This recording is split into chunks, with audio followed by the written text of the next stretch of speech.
Hello,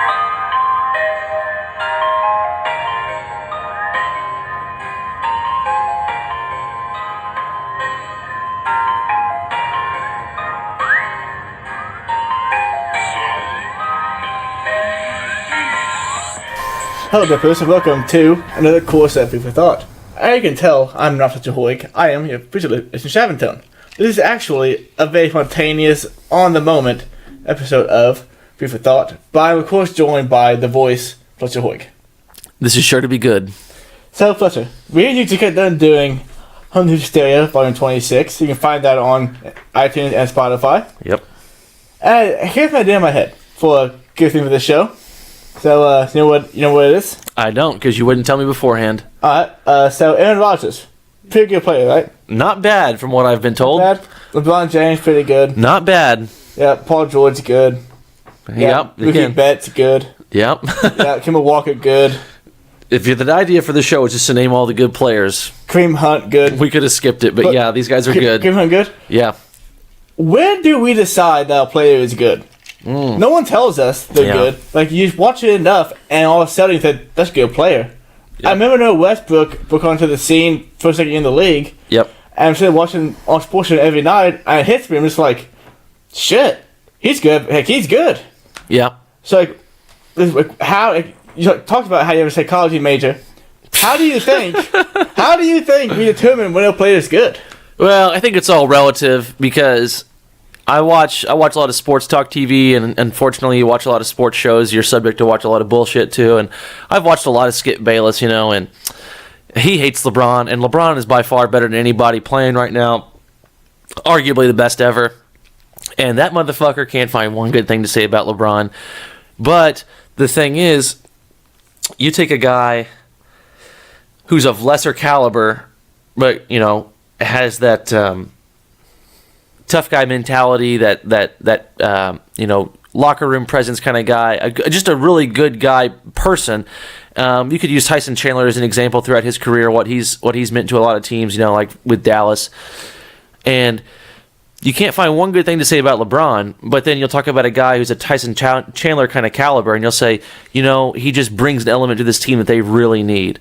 And so I think when you talk about good like that, it's all relative to what's around him and what you expect. LeBron is expected to be 7 for 7 from the finals and hit every game winner of all time to be better than Jordan. Whereas Tyson Chandler, it's like, if you give me 11 and 10 and you grit your teeth every now and then, show me you're playing hard, you're good.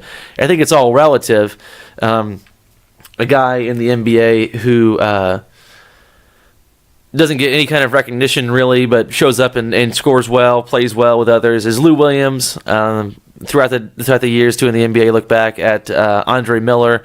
He was another guy like that. So I think it's just all kind of relative to what's around you. Well, that's a part of it, I'll say. So I think it's going to be tough to find guys who are bad, I guess. I mean, more guys are going to be grouped into good versus more guys who are going to be grouped into bad, I think. I'll let you talk a little bit. Yeah, I agree with that. I thought about this. Look at younger guys like Kenny Galladay, varsity for the Lions. Yep. Any better than him, Michael Thomas, varsity for the Saints. Rookie season, I got a keeper league on the 13th round. I thought, okay, maybe he'll be good. Then like week 12, 13, 14, he becomes good, and then it was like, man, that's a good play. Yeah. That's a good play. And then those good plays that these guys make become, shit, that's a good player. Yeah. And then you fast forward to now, one of the best shooters in the league. Same thing with basketball. Yeah. Just you see it over and over and over again, and finally you just convince yourself, subconsciously, whatever, that's a good player. Yeah. Well, what you're describing there is what's called consistency. And so consistency is definitely a part of being good and a part of being great, I think. I don't know if it was like Aristotle or whoever said, but you are what you consistently do. And if you are consistently making really good catches and plays in football, well, then by definition, you have to be a good football player. Again, good was relative to what you thought, though, because, I mean, you drafted him in hopes of stashing a late keeper, and then the next thing you know, the dude's putting up 1,000-yard seasons. There's no doubt that that's good, but, a 750-yard season isn't bad. It's okay. It might be good, but, again, it wouldn't have been maybe what you were looking for in a keeper status in the 13th round either. Yeah. And you said it right now. There's a difference between good and great players. Yeah. Like, you take a player like Kobe Bryant, great player, like, undoubtedly great. Yeah. Then you take a player who's on the cusp of being great. I can't think of him right now. Going for me. Brad Beal. Brad Beal. Really solid player. Okay, well, Not great, though. not great. But again, it's relative compared It's to Kobe relative. Bryant. How, do you think Bradley Beal will ever become consistent enough to be like, oh shit, he's a great shooting guard? Or he'll just be like, really good role player for okay team? What does it take for a player to become just good to great? Because they keep having good performances, Yeah. but do enough of those make them great? Or they gotta have X number of great performances to be considered great? I think he's got to do something as far as playoff success, maybe close to a title, win a title, something like that. Hakeem Olajuwon was viewed in the same light, similar to that of LaMarcus Aldridge, until he won his back-to-back titles. A guy that I would compare Bradley Beal to in the NBA circles, just solely on kind of how he's going to be viewed, I think, is Steven Jackson. Steven Jackson put up some monster years with the Pacers and with the Golden State Warriors, but then he kind of got remembered for, unfortunately, he got remembered for the malice at the Palace with the Auburn Hills and the Pistons there, but he got remembered as kind of a role player with the Spurs and the Hawks towards the end of his career. Bradley Beal, if he never gets that postseason success or anything like that, he's going to taper off into kind of what you saw Steven Jackson become, and I think that's kind of where Bradley Beal's career is going to go. Now, again, though, I would consider that good. Okay, so let's take it real quick. Damian Lillard, let's take him for example. Yeah. You ranked him as your second overall point guard in the NBA 2 or 3 weeks ago. Yep. If he just stays at this course and never gets any better, Yeah. would you ever consider him to be a great point guard? Or if he just never gets better, but he's just still be in the good category, will you have to elevate his game, basically, I'm asking you? Because Anthony Davis, same kind of deal. Yeah. Well, their numbers are a lot better than their numbers are significantly better, and I think, in my opinion, than Bradley Beal's. And again, maybe they don't need that postseason success because they're consistently doing great individual performances for so long. Okay, so do you think that enough consistency of a good level will equal great level? Over time, Is that what I'm yeah. understanding here? Yeah. Okay. I mean, I think that's what you're seeing with LeBron. I mean, he's had this continued success for a really long time. If he had stopped when he was 29 at the very end of his Miami years, I don't know that people would be talking about him the same way that they are right now. I mean, there are a lot of people who will tell you with conviction and 100% truth in their mind that he's better than LeBron or that he's better than Michael. And I don't know if you're saying that if he just fell off a cliff at 29. Yeah. Okay, yep, I agree with that. Yeah. And on the other side of the coin, guys who are bad. You got Blake Bortles of the world, Michael Beasley, Carmelo Anthony, Dexter Fowler. Guys who were all good at one point, Michael Beasley, but all good now. When did we decide that, particularly Carmelo and Dexter Fowler, when did we decide that they just weren't good anymore? Well, we talk about consistency for guys being good. Is that they're so consistently bad that we're just it's toast, they're done? Well, there's one true hallmark of being bad, and that's when a team pays you not to be on their team. Not always the case, buyouts, but in Melo's case, the Hawks paid him $20 million not to even fucking show up. And then in the case of Dexter Fowler, the Cardinals were paying him $18 million to ride the pine all year. You're pretty bad typically when I think that kind of thing happens. But for me, a coach can be bad, a player can be bad, and the way I see it is you do worse more than you do good. So Melo doesn't provide the scoring that he used to.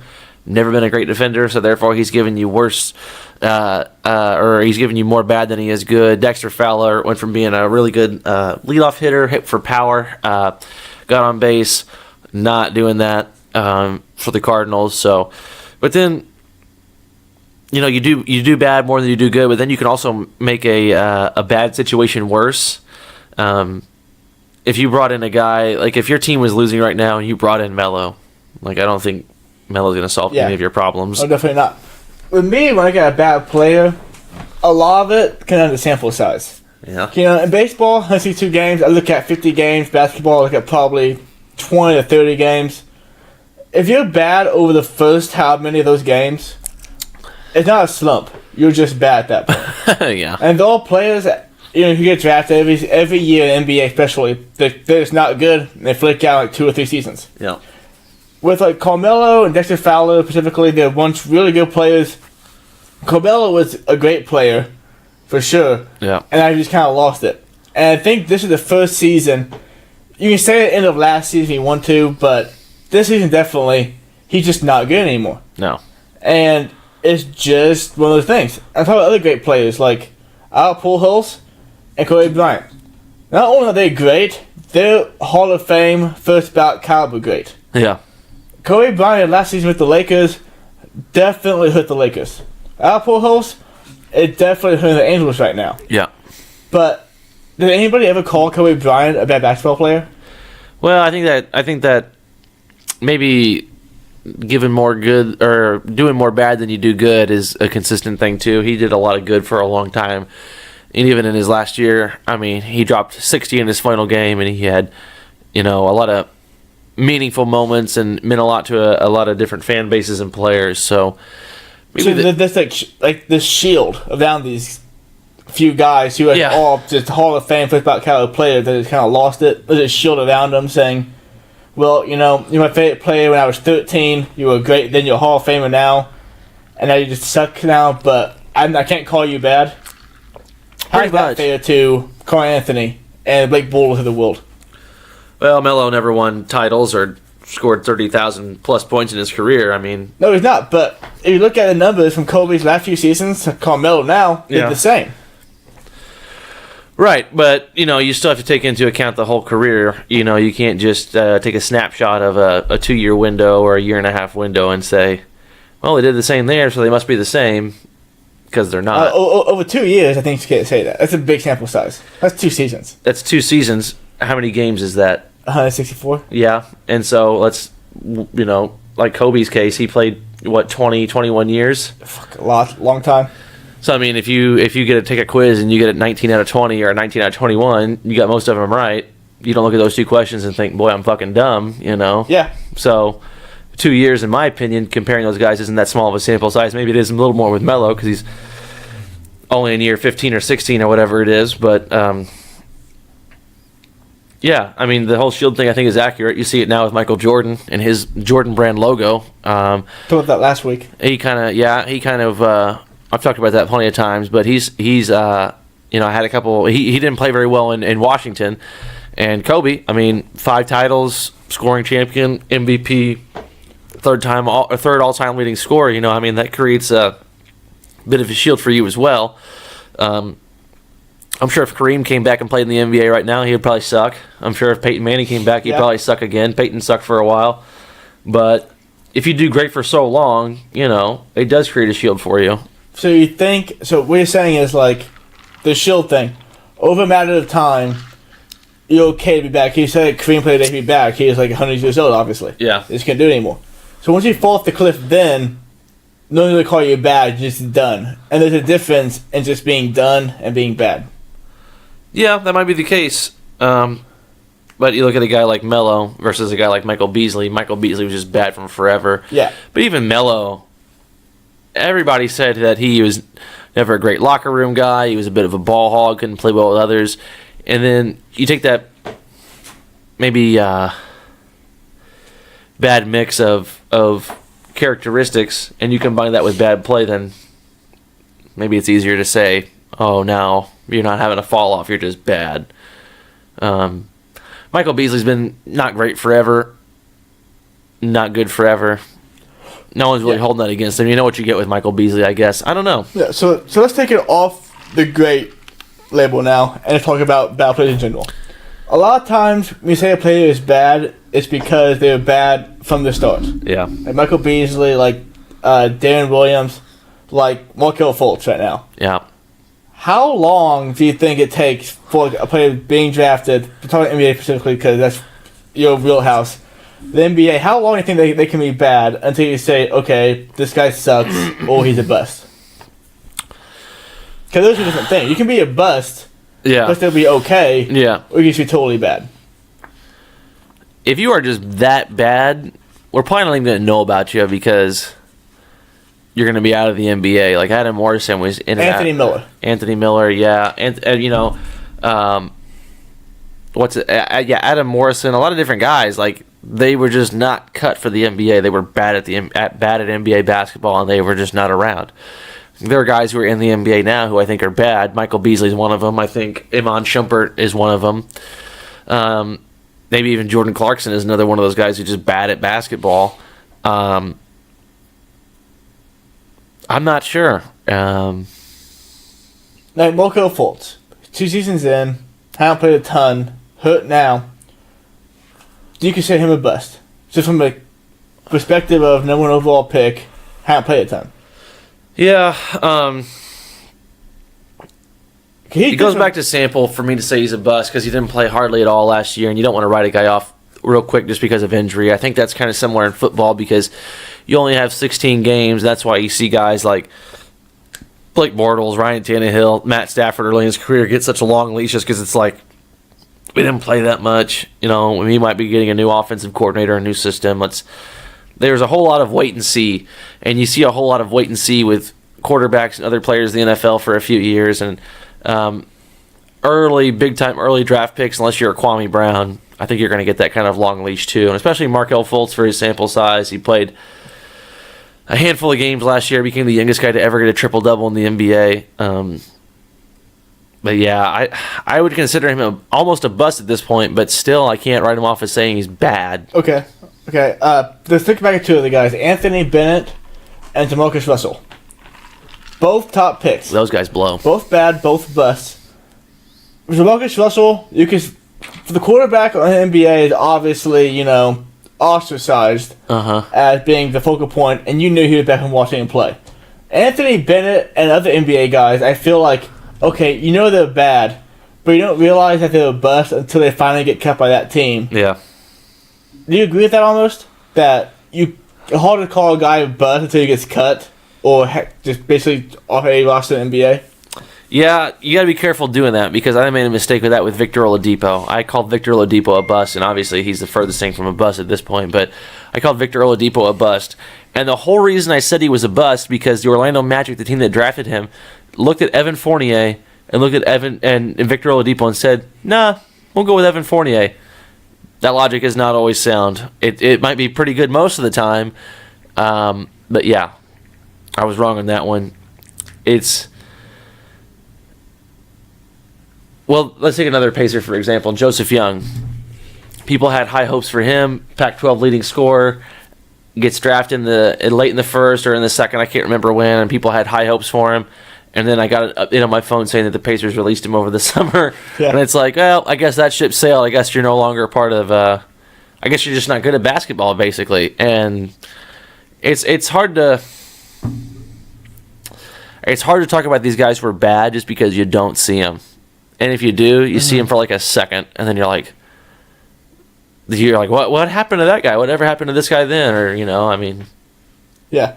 It's definitely hard to tell a bust, and honestly, overall, a bust. The easiest way to tell who a bust is from a quarterback in the NFL. Okay, that's it. Basketball is way harder because you don't see him play. Yeah. And eventually you see an update phone, Anthony Bennett has been cut, or Michael Beasley has been cut, Dave Williams has been cut, Kwame Brown has been cut, and was been cut. They didn't have it. They weren't good NBA basketball players. Yeah, you see. Yeah, that's the thing. Yeah, you're right, because only one quarterback can go out on the field at one point, and you can just watch Nathan Peterman shit the bed 3 weeks in a row, and you're like, that dude sucks. That dude is not good at it. He's just not good at his sport. Whereas a guy who's really bad, like guy who's playing in Spain right now for Real Madrid, his name's Anthony Randolph, played at LSU. He had a really bright future and hopes for his NBA career. Next thing you know, he's not playing. He talked about it before. He's like, I was getting promised starter minutes, and I go out there and play and practice. Next thing you know, I'm playing once every 2 or 3 weeks, and now he's playing in Europe. And he's doing great for Real Madrid, but he was obviously bad for when he played here. I don't know if that's due to maturity or what, but he was obviously bad, but you just never saw it. So yeah, because he slid to the end of the bench and didn't get any playing time. Yeah, and that's it. I think in practice of basketball, you gotta tell who's gonna be worth his shit.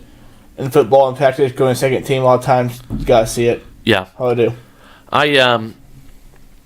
I always contend that the worst guy in the history of the NBA, nobody ever knows his name, but it's from like the Cavs back in like '05 or '06. His name was Ira Newbold. And I used to play like the NBA Live '06 or whatever it was. I think it was actually maybe '08 even with T-Mac on the cover. But that was like the first game to introduce hot spots and cold spots on the court. Okay, yeah. And I was doing a franchise with the Cavaliers, and I was just going and looking at everybody's hot spots, seeing where they were good at. And Ira Newbold overall was awful, like 40s bad. And every single spot on the court was blue. It was a cold spot. The dude just could not shoot from anywhere. Oh, man, that was So funny. you started, right? Playing 40 minutes a game? I even told my dad, I was like, I think Ira Newbold's the worst player in the NBA. He's like, who's that? Who the fuck's out of Newbold? Well, Dad, you'll probably never find out. Yeah. Play the game. Everybody, that's your homework. Google Ira Newbold. He's a light-skinned guy with really long braids. All right. Well, Fletcher, anything more to add before I close this puppy out? No. Alright, the person that has been the impromptu episode of Food for Thought. Make Who's sure to good follow and who's us on- bad? Who's good, who's bad?